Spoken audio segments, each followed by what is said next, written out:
Bom dia, irmãos. A graça e a paz do Senhor seja com todos.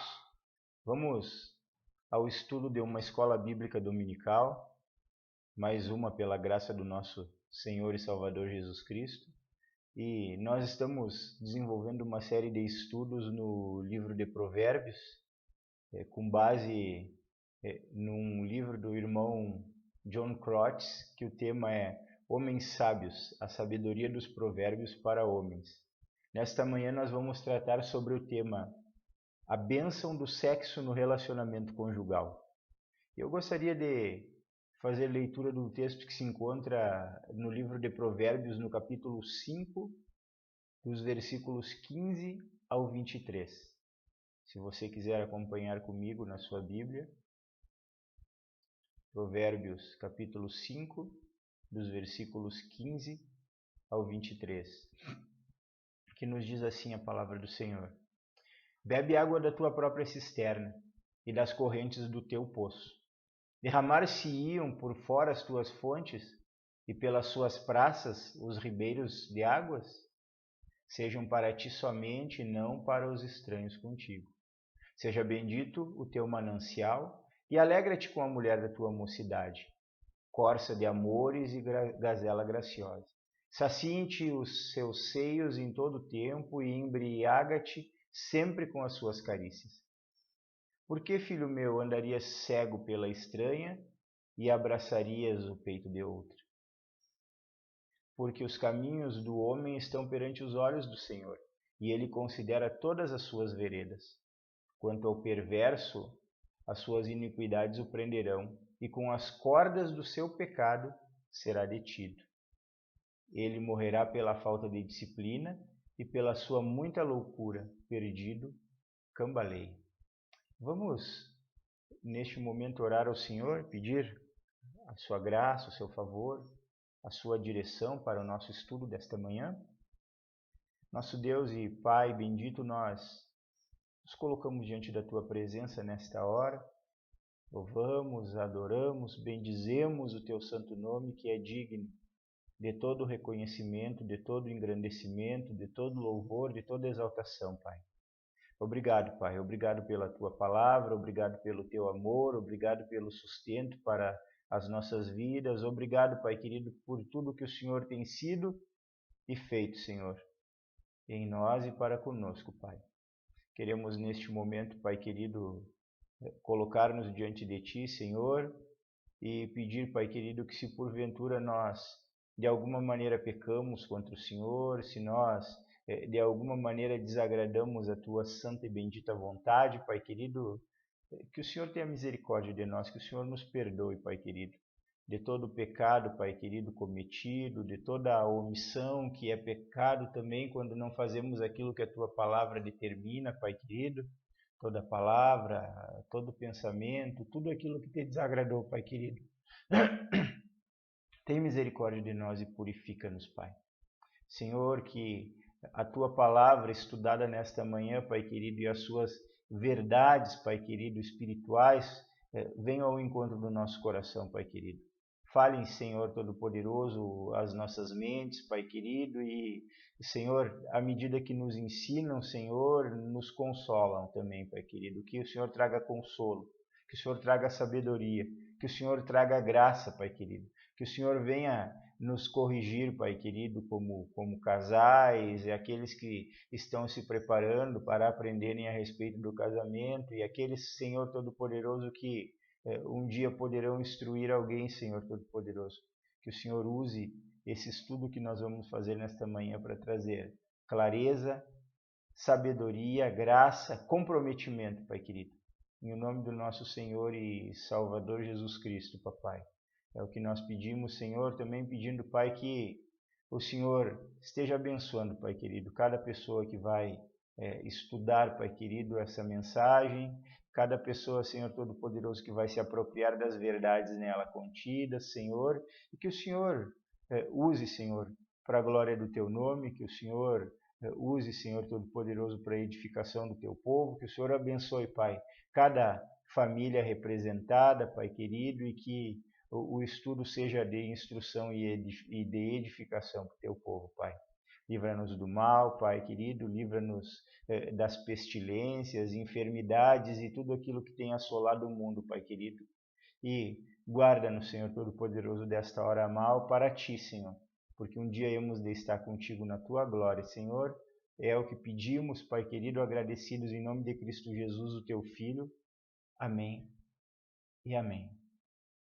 Bem, irmãos, ainda que o tema desta manhã pareça um tema mais específico, um tema mais voltado para casais, eu quero dizer para os irmãos que esse tema ele tem utilidade não apenas para casais, aqueles que estão se preparando para um futuro casamento, tem importância para aqueles que de alguma maneira vão estudar a palavra de Deus, e para aqueles que, de repente, alguns grupos poderão dizer, mas, por exemplo, para uma viúva que não pode mais, que não pretende mais casar, qual é a utilidade desse estudo?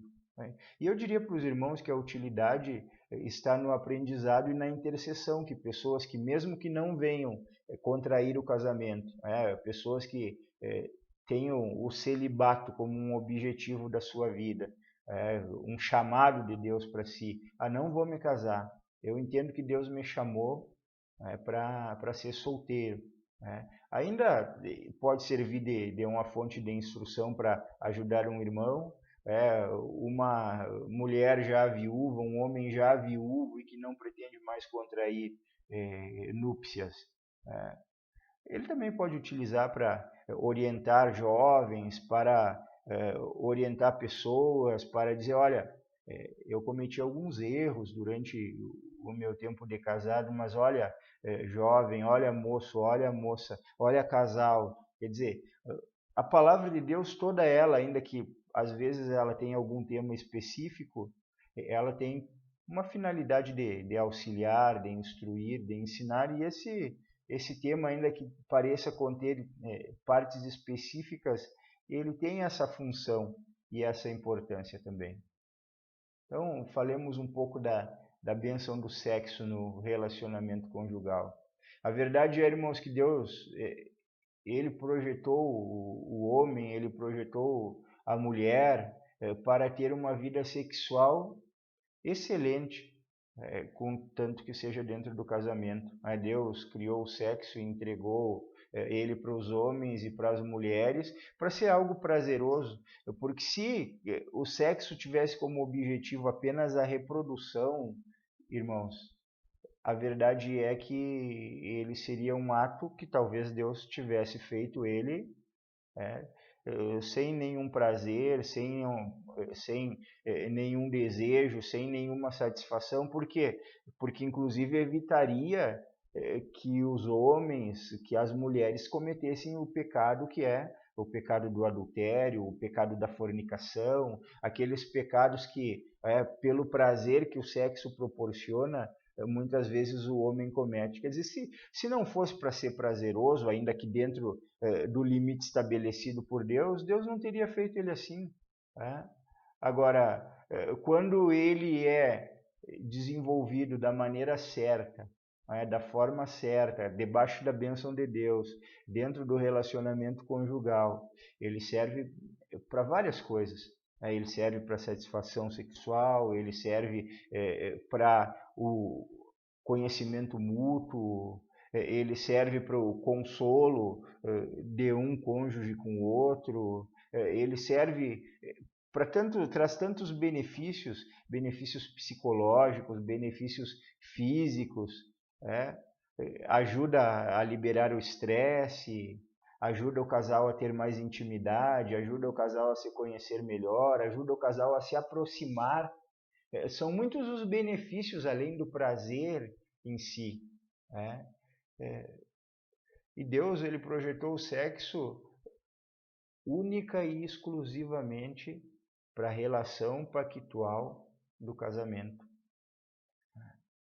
Alguns homens, eles assumem equivocadamente que viver a sabedoria em obediência piedosa e autocontrole, ou seja, Viver aquilo que Deus estabeleceu dentro única e exclusivamente do relacionamento do casamento é algo que pode se tornar entediante, que pode se tornar chato. E quando nós olhamos para o mundo em que nós vivemos, a TV, os filmes, eles normalmente retratam o relacionamento sexual como algo que não tem limites, como algo que não tem regras. Nós nos deparamos com jovens apaixonados, com homens casados, divertindo-se com uma mulher diferente a cada cena, nos filmes, nas séries. Tudo parece que está tudo bem e que sempre está tudo certo. Agora, o que nós não vemos, o que os filmes não mostram, são as consequências do sexo que não é abençoado por Deus. As gravidezes indesejadas, as doenças, o divórcio. Agora, essa imagem que a mídia, que o mundo, que os livros, que os filmes tentam mostrar, ela não passa de uma mentira. Isso não existe na vida real, irmãos.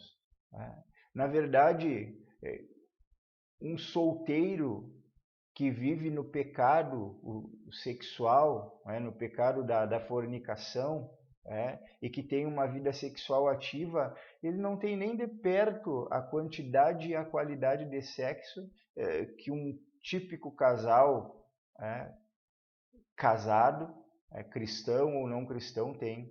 Não chega nem perto.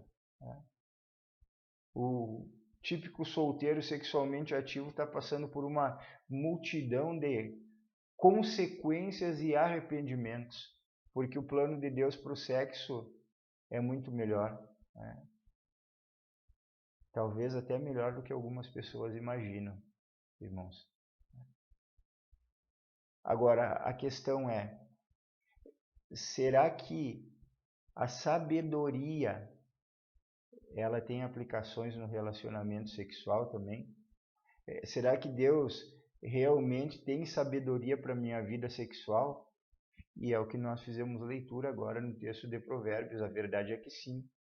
O rei Salomão ele escreveu uma seção magnífica da Escritura que exalta a beleza e o amor puro e alerta sobre os perigos do pecado sexual.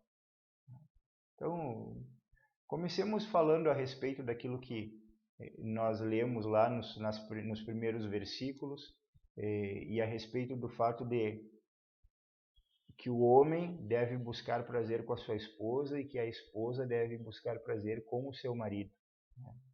O texto que nós fizemos leitura no início do estudo, a primeira parte orienta a uma busca dentro do relacionamento conjugal. Os versículos 15 a 17, eles nos dizem assim: beba água da tua própria cisterna e das correntes do teu poço. Derramar-se-iam por fora as tuas fontes e pelas praças os ribeiros de águas, sejam para ti somente e não para os estranhos contigo.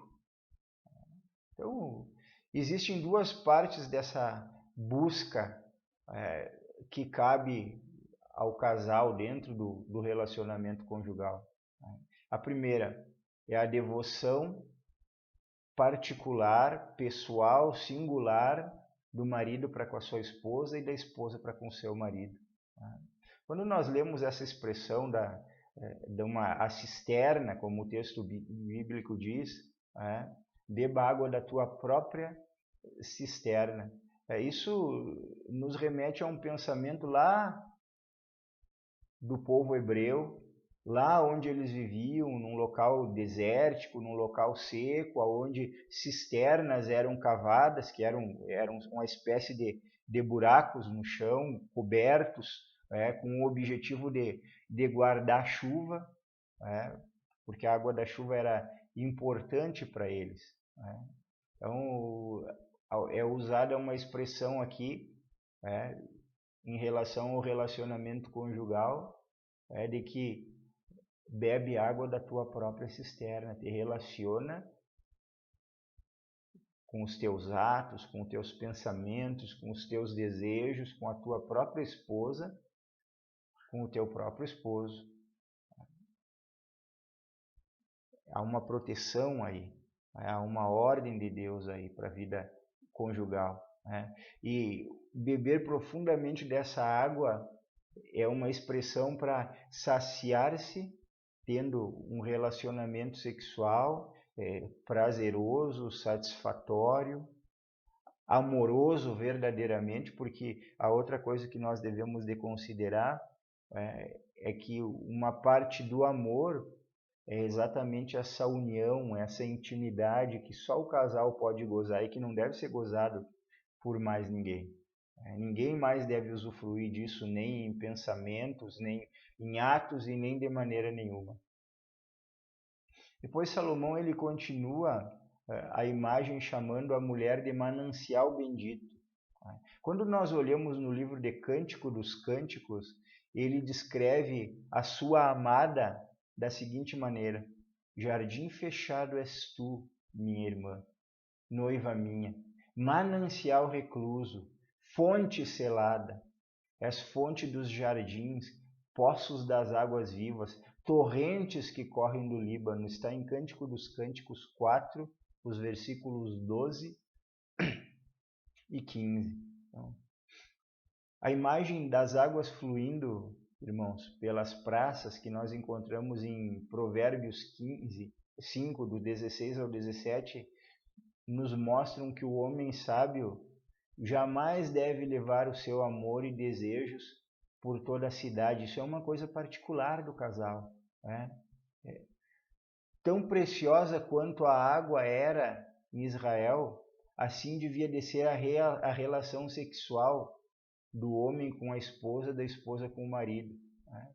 Ela não foi projetada por Deus para que o homem espalhasse essa relação com outras mulheres. É algo exclusivo do casamento, é algo exclusivo desse relacionamento, que é uma união promovida pelo próprio Deus desde o início, né? Compartilhar mulheres fica proibido pelo verso 17.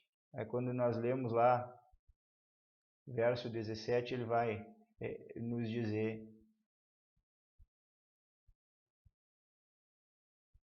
sacia-te os teus seios em todo o tempo, embriaga-te sempre com as suas carícias. Não, esse é o verso 19. O verso 17 diz assim: sejam para ti somente e não para os estranhos contigo. Ou seja, para quem é?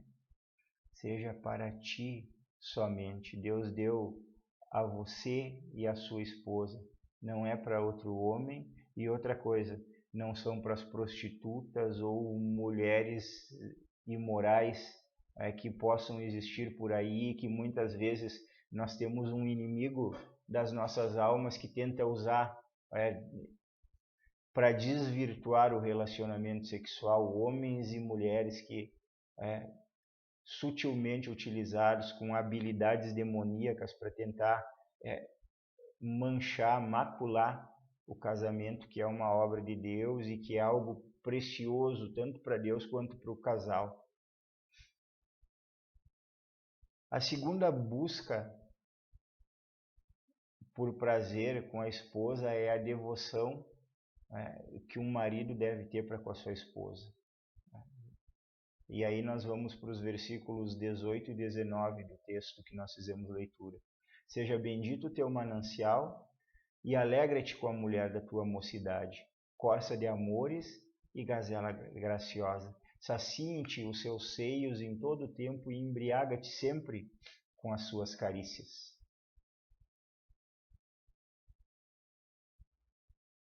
Deus criou o sexo para ser algo sábio e para ser algo muito bom.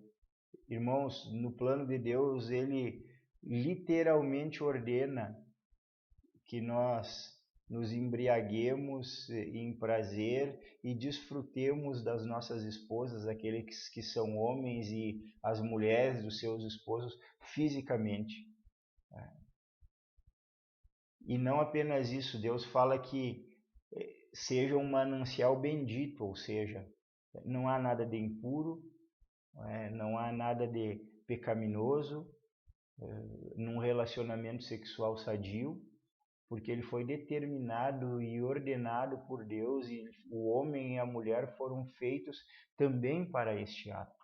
Portanto, é algo abençoado por Deus quando feito da maneira correta.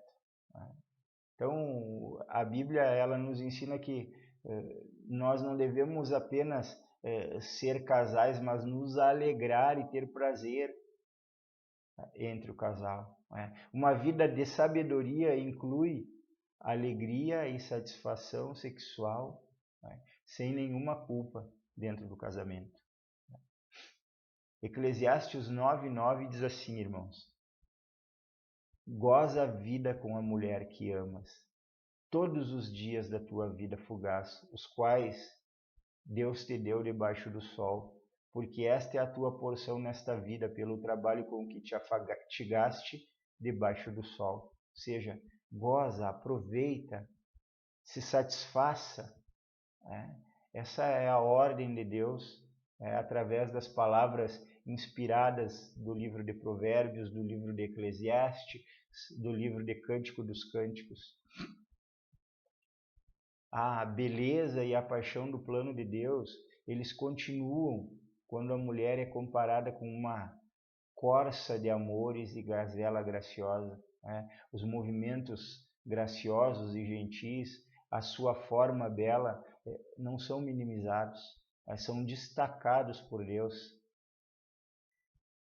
Ainda nós vemos que a imagem ela continua com o tornar-se saciado com os seios da sua mulher, embriagado com as suas carícias.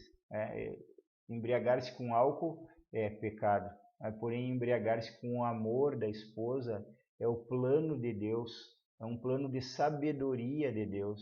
Então há uma demonstração da parte do Senhor aqui de uma intimidade, de algo que deve ocorrer única e exclusivamente dentro do casamento.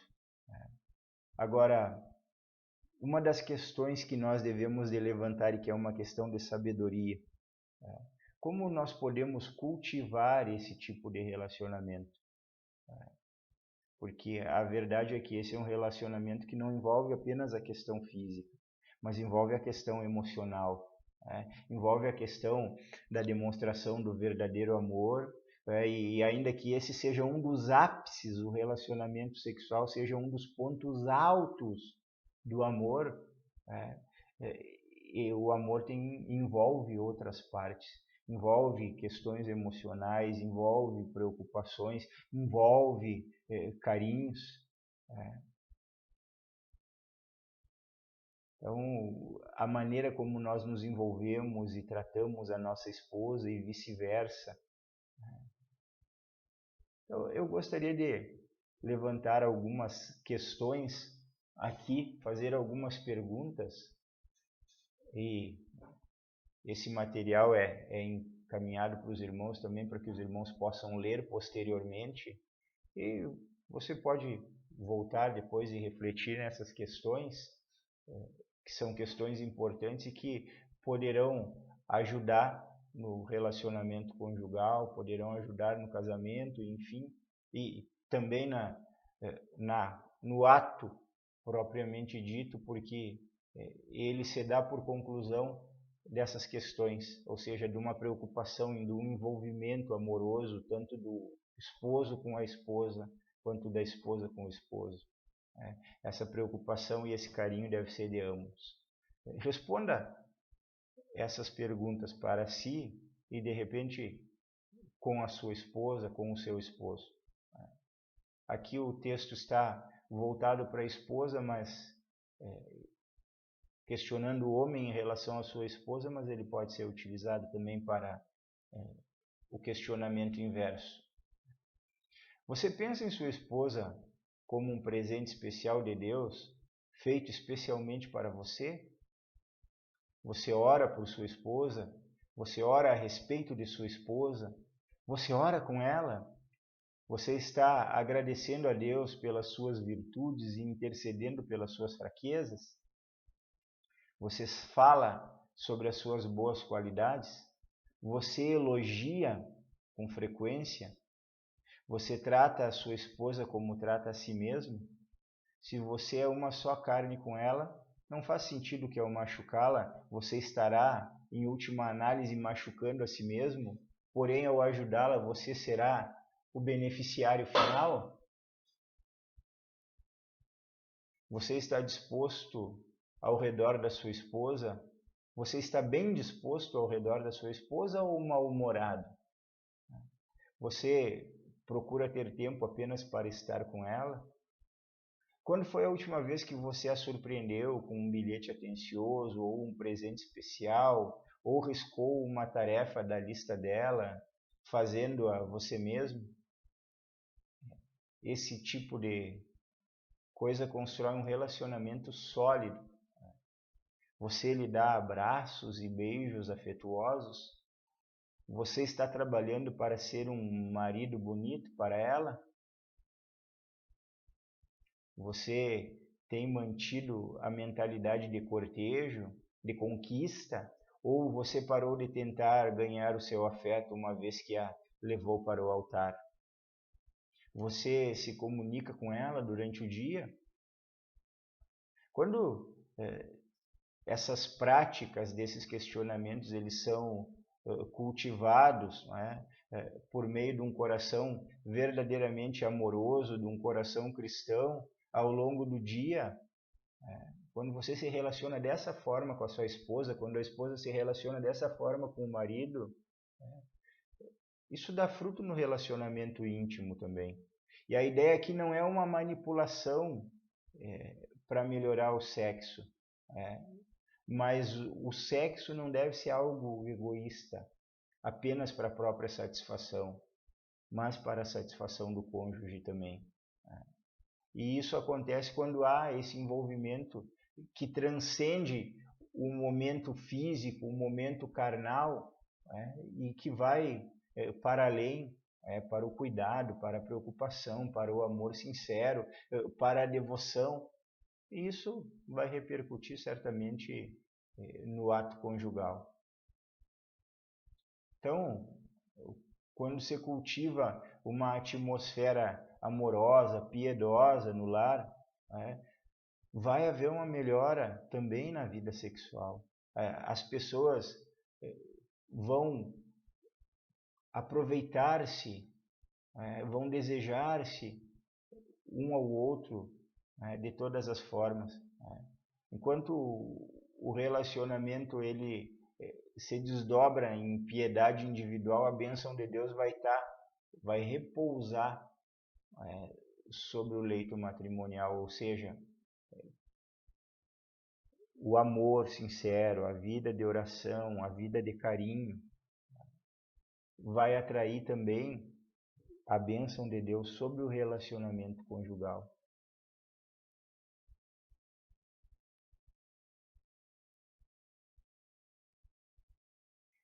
Agora, o outro aspecto que o texto bíblico que fizemos leitura trata, irmãos, conforme o relacionamento ele vai se desenvolvendo para o que deve ser, outro benefício que nós temos, à medida que estamos bem envolvidos como casal, vivendo um relacionamento abençoado em todos os âmbitos, inclusive no sexual, nós somos beneficiados com uma proteção extra contra a tentação sexual. Porque se você está vivendo bem o seu relacionamento com a sua esposa, você não vai ter olhos para outra mulher e vice-versa. Você com seu marido não vai ter olhos para outros homens, ainda que por vezes nós vivemos num mundo de tentações, num mundo onde muitas vezes o inimigo das nossas almas levanta uma mulher, levanta um homem para tentar um relacionamento conjugal, para tentar um dos cônjuges. E quando um relacionamento é plenamente satisfatório, quando as pessoas estão comprometidas não apenas com Deus, mas consigo mesmas, e tem um relacionamento que satisfaz, que é abençoado por Deus, outras pessoas em volta que o inimigo tente levantar não serão problemas. Então, o segundo ponto que nós vamos tratar nessa manhã e que serve como um alerta. Tenha cuidado com a destruição do adultério. Salomão ele passa de tratar do relacionamento sexual sábio de um marido com a sua esposa para feiura, para o horror, para a coisa entenebrecida, imunda, que é o sexo insensato fora do casamento. E ele começa com uma pergunta, com um questionamento pesado. E aí ele apresenta 3 razões para não se cometer adultério. Em Provérbios 5:20, nós temos a seguinte questão: por que, filho meu, andarias cego pela estranha e abraçarias o peito de outra? Antes dessa pergunta forte, Salomão, ele havia ordenado, como nós lemos, o seu filho a saciar-se, a embriagar-se apaixonadamente com os seios da sua esposa. Agora, em contraste, aparece essa cobrança para não se atrever a tornar-se cego com nenhuma outra mulher.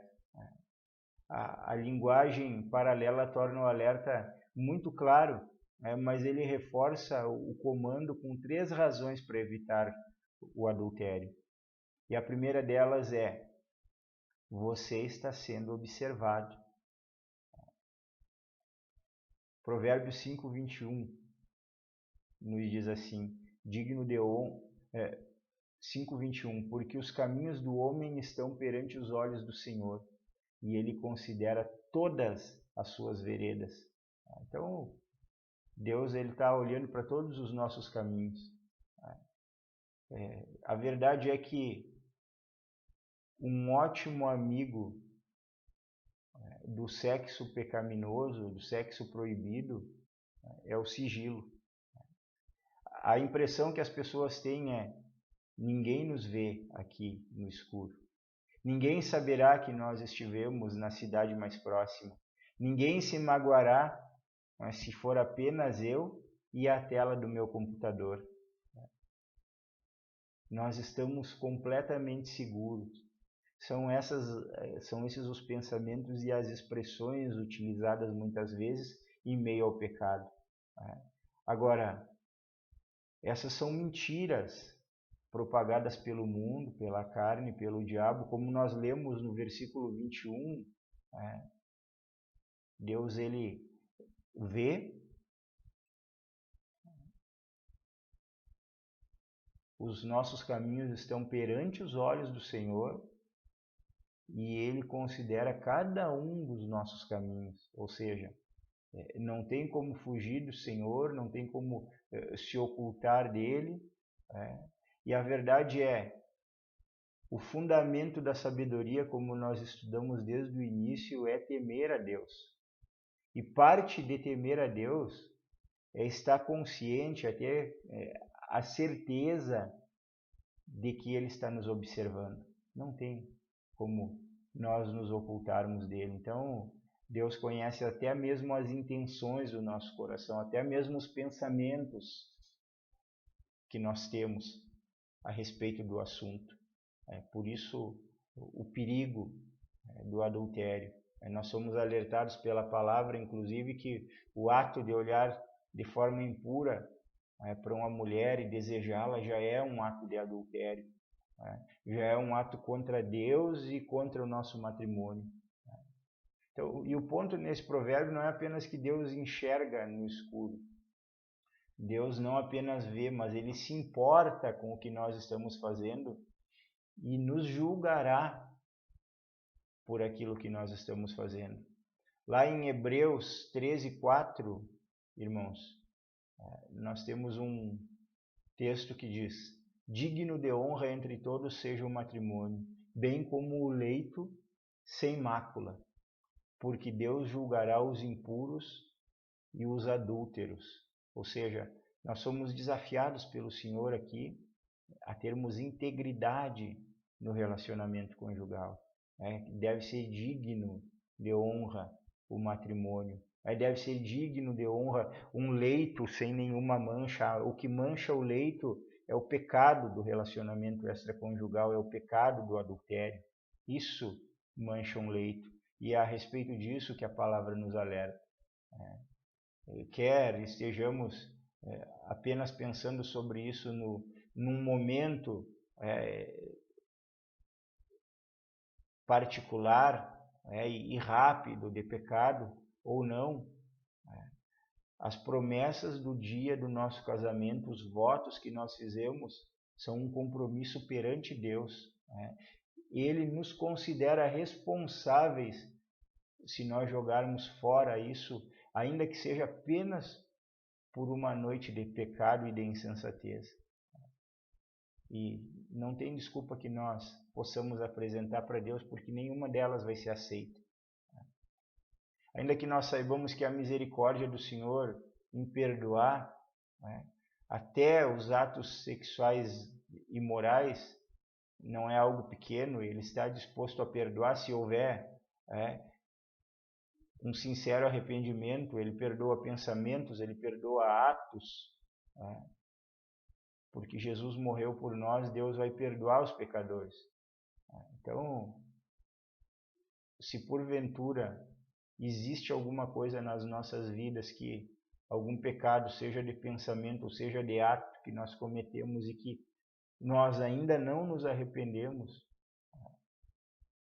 esse é o momento de nos colocarmos diante do Senhor e confessarmos o nosso pecado e nos arrependermos diante de Deus para obtermos o perdão dele. Segunda razão para evitar o adultério: a imoralidade sexual, o pecado sexual, é uma armadilha, irmãos. Veja o que diz o verso 22. Quanto ao perverso, as suas iniquidades o prenderão, e com as cordas do seu pecado será detido.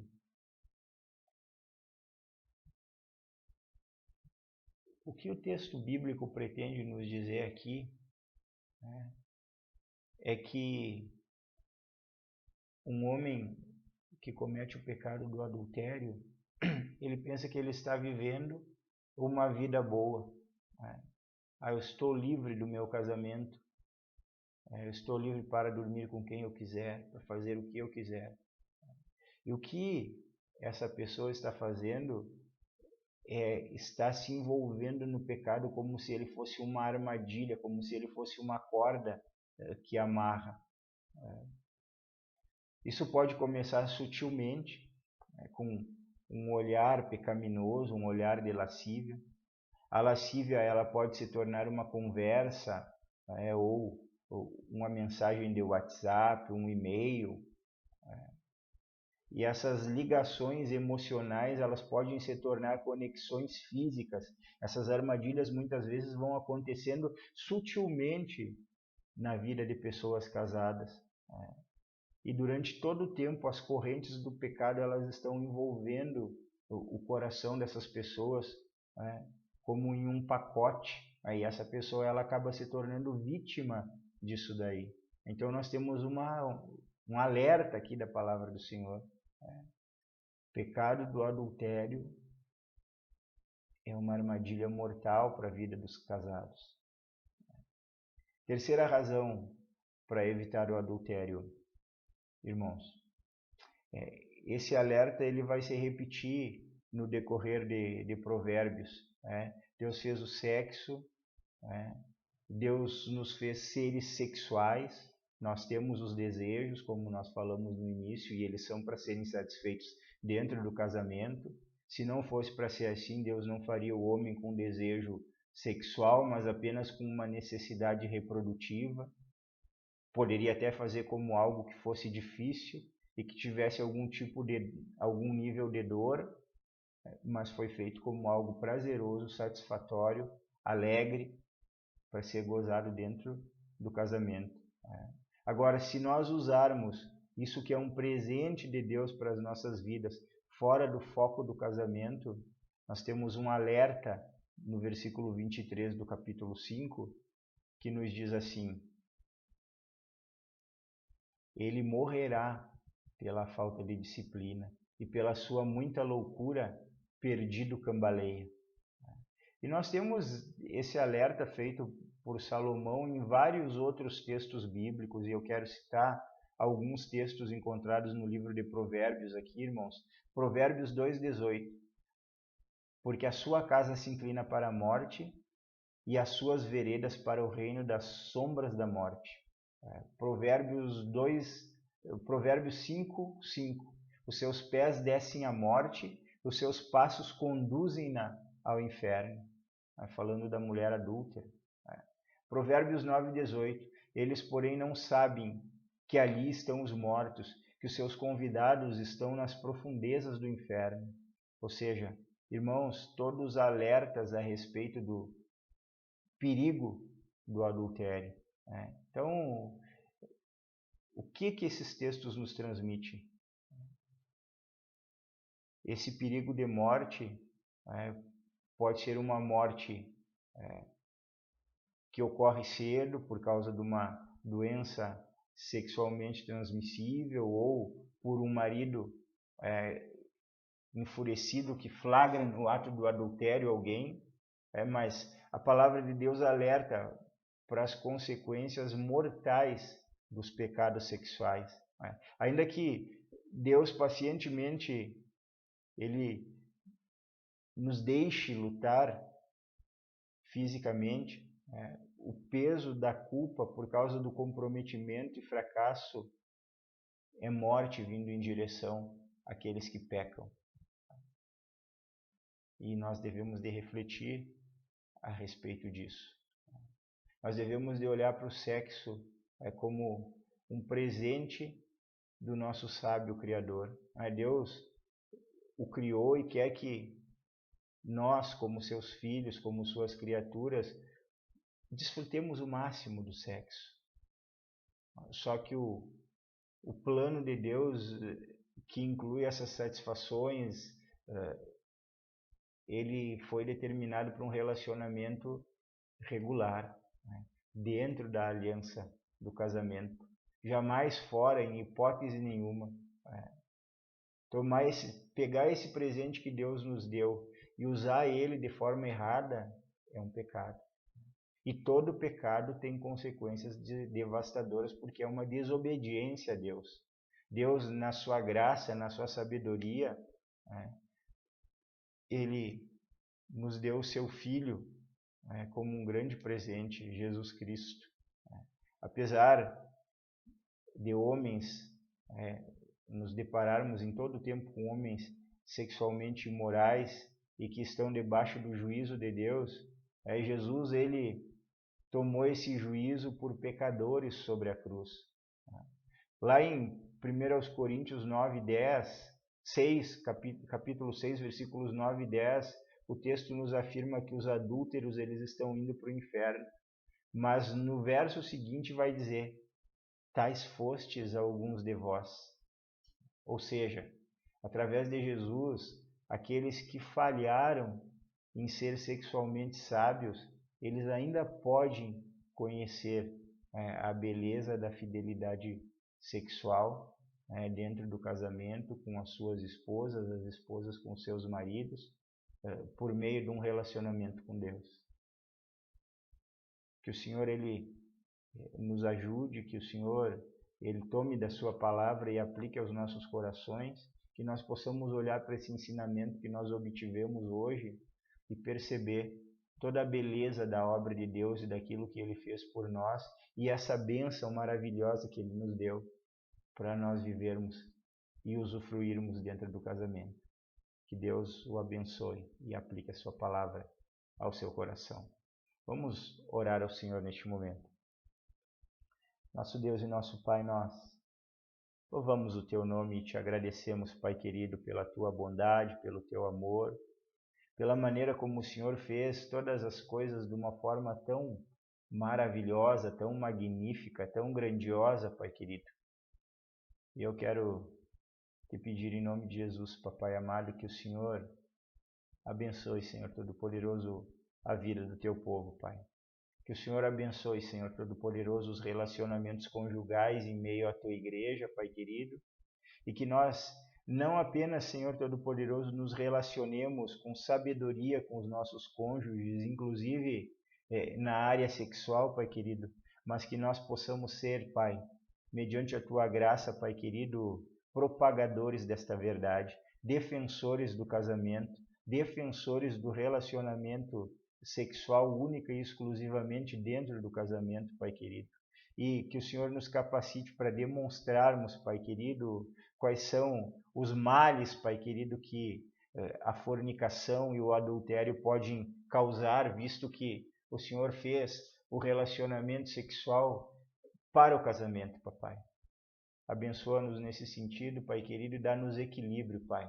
Que nós possamos viver sabiamente, Pai querido, e desfrutar daquilo que o Senhor fez, Pai querido, tão maravilhosamente, Pai querido, para os teus filhos, Senhor, dentro de um limite, Pai. Que a tua graça, Senhor, alcance os teus eleitos, Pai querido, que ainda estão vivendo, Pai, de maneira desregrada, de maneira pecaminosa, Pai querido. Que o Senhor abençoe a todos, Senhor Todo-Poderoso. Que o Senhor fortaleça, Senhor, aqueles que são teus, Senhor, para serem íntegros e dignos, Pai. Abençoa-nos também como povo teu, Senhor, neste domingo, que é o dia do Senhor, Pai.